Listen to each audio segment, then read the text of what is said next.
La CAF, un contrôle efficace pour un versement plus juste des prestations. Chaque année, 31 millions de personnes sont concernées par les prestations versées par la CAF, soit près de 50% de la population. Cet argent provient des cotisations de chacun. Il est redistribué aux personnes qui en ont besoin. Pour effectuer ces contrôles, la CAF dispose de 3 moyens. 1. Les contrôles automatisés, par exemple quand la CAF échange des données avec Pôle emploi et les impôts. 2. Les contrôles sur pièces. C'est quand la CAF demande des justificatifs à l'allocataire pour vérifier les informations déclarées. Le 3e moyen est le contrôle sur place qui se déroule le plus souvent au domicile des allocataires. L'allocataire contrôlé est prévenu du jour de l'entretien et doit se rendre disponible. C'est un contrôleur assermenté par le tribunal d'instance et titulaire d'une carte professionnelle qui effectue le contrôle sur place.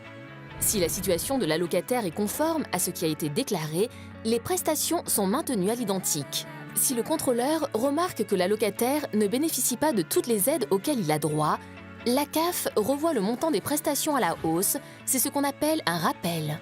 Si le contrôleur constate que l'allocataire a trop perçu, ce dernier doit rembourser un certain montant à la CAF, c'est ce qu'on appelle un indu. Grâce à tous ces contrôles, plus d'1 milliard d'euros sont régularisés. 1/4 sont des rappels versés à des allocataires. 3/4 sont des indus que des allocataires doivent rembourser à la CAF.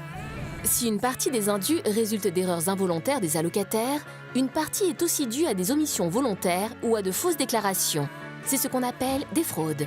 Toutes les fraudes détectées sont sanctionnées par des avertissements ou des pénalités pouvant aller jusqu'au dépôt de plainte.